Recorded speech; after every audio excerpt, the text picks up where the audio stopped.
today ay na-reach na natin ang ating papakita ko sa inyo. It's Saturday, kanina lang 1,999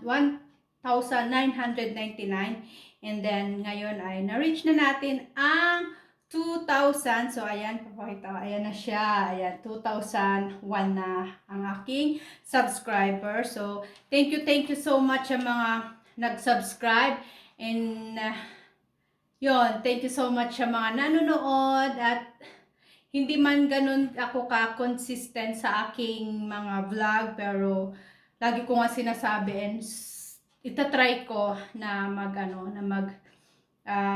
mag-vlog. Kasi nga marami akong mga pending na mga videos, kaya lang ang mahirap lang kasi yung time para mag-edit. Kasi it takes time talaga na mag-edit at doon ako nahihirapan, lalo na may trabaho ako na 100% working girl, so hindi ganun kadali. So kaya yung mga travel ko, late ko na siyang na-upload, tapos marami akong mga recipes na video na hindi ko pa rin na-edit kasi nga yung time nga ng pag-edit, doon ako nahihirapan. Pero for today, magsi-celebrate tayo. So gagawa ko, magbe-bake ako dahil gusto ko rin kumain ng blueberry na muffins. So gagawa tayo ng blueberry, tapos magsi-celebrate na rin tayo ng ating 2,000 subscribers. So ayun, let's bake. Mag-bake tayo ng ating blueberry cupcakes or muffins. So, ang ating ingredients, ito ay 4 deciliter flour, 1.5 deciliter sugar, tapos 1 pinch salt, and then 2 teaspoon baking powder and 2 teaspoon vanilla sugar. So, ayan, ihalo-haluin lang natin siya hanggang mahalo siya mabuti. Lang halo-haluin natin ang ating mga dry ingredients.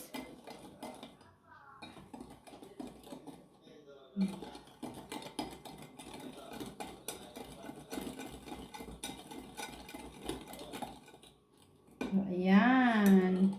Isusunod natin ang ating milk. 1 deciliter milk at saka 2 egg.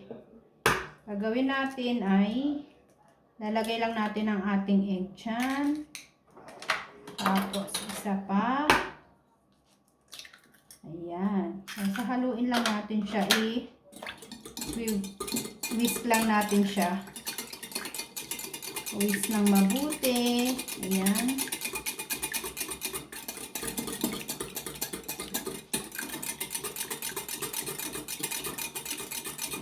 So, pag nahalo na yung milk natin at saka yung ating 2 egg, ilalagay naman natin ang ating melted butter. Pwede rin gumamit ng margarine. Ayan, 100 grams butter or 100 grams margarine. Ihalo lang natin siya. Ayan, halo-halo lang.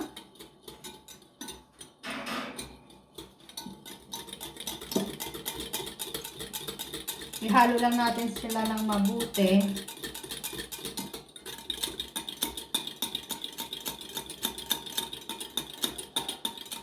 So, pag nahalo na ng mabuti yan, ilalagay na natin ang ating dry or ililipat natin siya sa ating dry ingredients. Ayan. So, ayan na. Okay na siya. Natin siya sa mas malaki para mahalo natin siya ng maayos.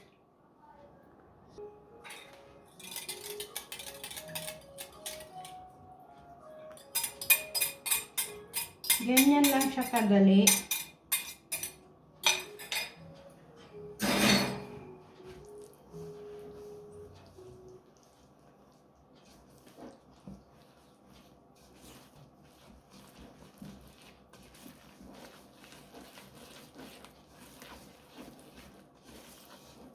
Kailangan lang natin siyang haluin ng mabuti.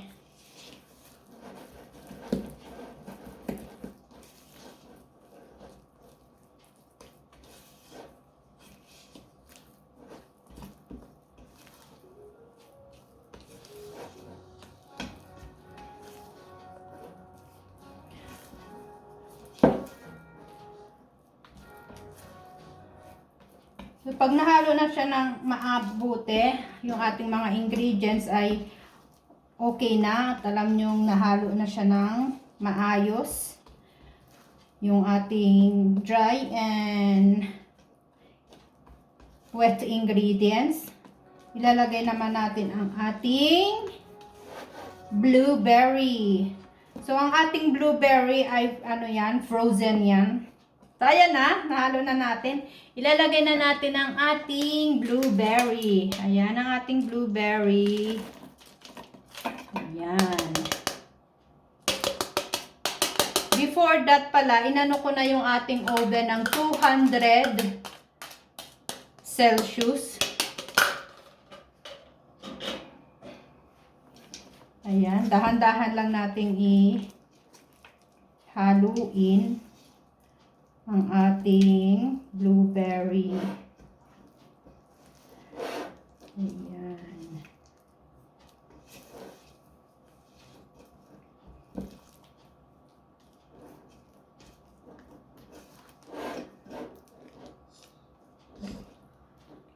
Hanggang so, ayan na siya. Tapos na tayo. Ang next natin gagawin, so ilalagay na natin siya sa ating mga cupcakes form. Ayan.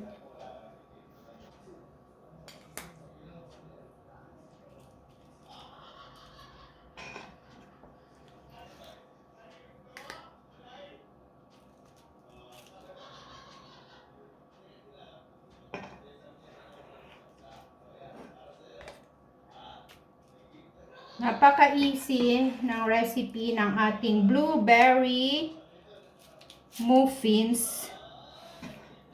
Ganyan lang siya kadali. May pang merienda ka na. And pwede mo rin siyang gawing negosyo. Pag may mga party, may mga occasion, pwede. Ayan. Hindi natin kailangan punuin ang ating mga form. Kasi nga, ano pa yan, mag-ano siya, mag-expand later. Dapat lang, kalahati lang. Huwag masyadong punuin.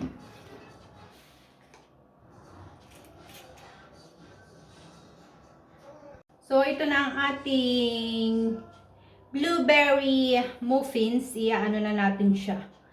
I-bake na natin siya. Bake natin siya ng 20 minutes.